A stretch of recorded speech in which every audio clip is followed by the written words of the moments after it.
week now. And not even that, because I've been out recruiting for probably half of that time. So I think today was my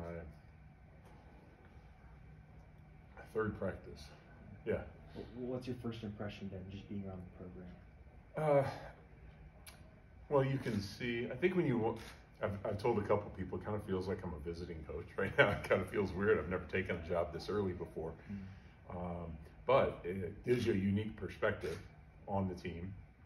And so you see why this team has won. You see confidence in the players and in the staff. And I mean, I think I can see why Coach Leipold has been successful. And so the team enjoys practicing, they enjoy being around each other. There are healthy relationships with the coaches and the players. There's healthy relationships, it feels like, between the offense and the defense, the staff. Obviously there's a lot of continuity there, and guys who you can tell are comfortable working with each other. And you know, those are things that nobody really talks about. Everybody would much rather talk about something sexier like the new guy that you signed in the transfer portal or something like that. But the nuts and bolts of a program are the things that give you a chance to be successful. Certainly you have to have enough talent, but the work ethic, the camaraderie, the unity, all of those things are evident. I've enjoyed watching it. You said, obviously, only been around for a few days, but taking the job this early too, what do you focus on in the first couple weeks, month that you're with the new program? I'm still trying to figure that out myself. No, it's been interesting, and so it was something Lance and I talked about early on. How do you manage it when you walk into this situation? Every other job that I've taken, it's been after bowl season, some even after signing day, after the later signing day, after recruiting, all of recruiting's over with. So it is very unique, and I think the biggest thing, the most important thing for me right now is just to get to know the players and the staff and build relationships with those guys. You know, the relationship part of it is something that, again, going back to some of those intangible things I was talking about a minute ago, the relationships really matter, and relationships are built on trust. And you can only trust someone if you know them. And so I recognize I'm coming into a unique situation. And so that's the most important thing for me right now, just getting to know people. And then, you know, it gives me a unique ability to sort of walk around with my little notebook and just make some observations and take some notes that some may be applicable now, some might be a little more appropriate after we get back from the Christmas break. You touched on this a little bit, but how do you approach coming into a staff that has had the level of continuity and the years-long relationships with Lance that these guys have? I think it's a plus. You know, a lot of people might feel like that's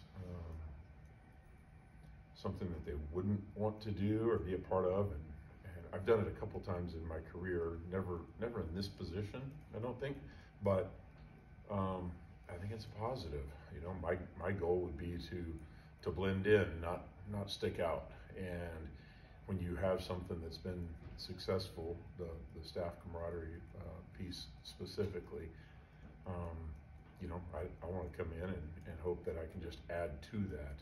And something that Lance did that was unique. I've been involved with a number of different jobs and interviews and that sort of thing over my career, but never have I had one that went like this did. And so it started with getting, you know, conversation with Lance and I, and then it was another coach and then another coach. And before we even got to the point where he was ready to offer me the job, I think I'd spoken with over half of the staff on the phone.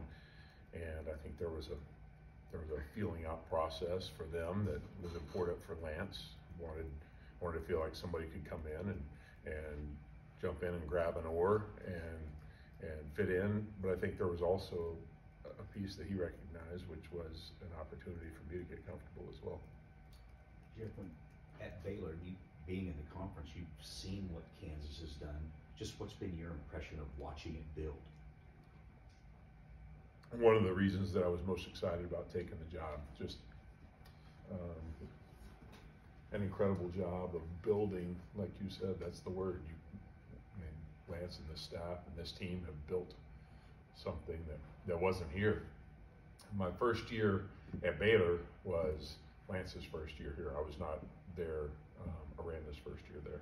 And so 21, when we came here to play, and you look at that team at that time, and then you look at this team now, just 3 years later, wow, what a difference. And so part of it's recruiting and talent, but I think even more, you see the development. You see players who have grown, and you see players who are playing with confidence and energy and toughness, and that doesn't just happen without the right leadership. You'll continue as a tight ends coach. Has that caught on to you, because you've been an O-line guy for your career until you went to Baylor? Yeah, and at BYU, I actually did not have a position that I coached, and so I spent a little bit of time with every position for those 3 years, which was good. I could sort of bounce around and make sure everything was the way that I thought it should be.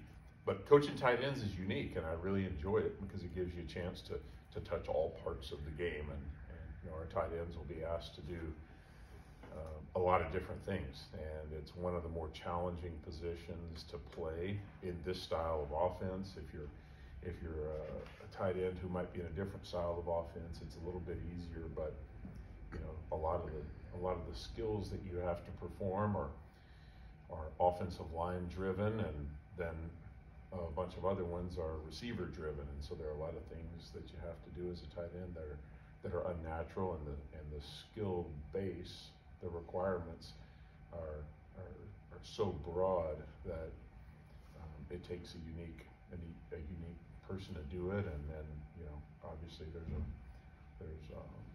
a real I think skill and knowledge base that you have to have to coach it as well. So I enjoy it. Lance talked about there being a seamless transition between what KU's done the last 3 years and what you've done your past stops. Just in your own words, how would you describe your philosophy on offense? Yeah, I don't think there's a big difference between. I should take that back. I think there are a lot of similarities to the way that I've built offenses in the past, and what Andy and Lance and everybody have done here. I think it starts with having an identity. I think there's a real strength that comes from knowing who you are. I think there are a lot of teams that I've been a part of where it was just a collection of plays, and so you've got a piece of paper that's a call sheet. And that's my cheat sheet. This is all the players with pictures, numbers, hometowns, and so I'm trying to learn the team. But you have a call sheet. It's just a bunch of plays. It's just a bunch of plays that you've collected from a lot of different places, and all of us do that. I mean, certainly we all steal plays and get ideas from other people, but it has to start from a core philosophy, and at the core of that philosophy is your identity. If I know who I am as a person, then I find value in that, and I live that out. And I think the same thing would be true of any team, any company, any church, any organization. And so I think an offense would be the same way. And so it starts with a physical sort of gritty mindset. If you have that, then I think you can say that we're gonna attack. And in the philosophy that I've used, the core statement is that we're an attacking, that it goes into a number of different things, but it starts with that, an attacking offense. So attacking can mean a lot of different things. It certainly lends itself to the offensive line and the run game and the physical presence that you're going to have running the football, but it can also mean we're going to throw the football, and not just throw it, but throw it down the field. I believe in throwing the football vertically and taking shots anytime, any place, and so that's another piece of attacking. And so a receiver going up for a 50-50 jump ball, the way that he goes after the ball, there should be an attacking mindset to how he goes about that. And so I think it starts with that, I think balance is important. I think you can define balance a lot of different ways. For me, it means you can run the ball, or you're a threat to run the ball or throw the ball in any given situation. So whether the ball's on the -1 yard line or whether it's on the +1, you're about to go in and score, or whether it's 3rd and 8 or whether it's 4th and 1. If you present that challenge to the defense, then to me that's real balance. In some games it might be a little bit more throwing, some it might be a little bit more passing. There are a lot of different things that factor into that decision. And really, it gets down to doing what your players do well. I was just talking with a couple of guys on the field about this today, and hey, what's your favorite run, or what's your favorite throw, and what the players really like, and what they can execute, how they can excel. So even though there's a core philosophy, it might lean one direction or the other to accentuate some of those things from year to year. You mentioned recruiting. Just how do you go out and craft a compelling message to potential new talent when you're still in the process of How do you do what? I'm sorry. Go out and come up with a message to give to recruits when you're still trying to figure out kind of the core message yourself. Well, I think it's really easy for me because I've been a part of competing against this team and watching what this team has done and how it's been built. And I was having a conversation with a recruit not long ago, and I said, hey, I was sitting in your seat not too long ago myself and trying to decide if this was the best job opportunity for me or not. And making that decision is based on a lot of the same things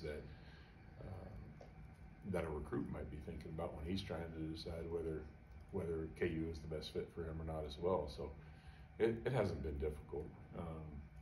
I think there's a lot to sell about this team, a lot to sell about the staff, a lot to sell about KU. I might not be able to give them a campus tour yet, but I'm working on that.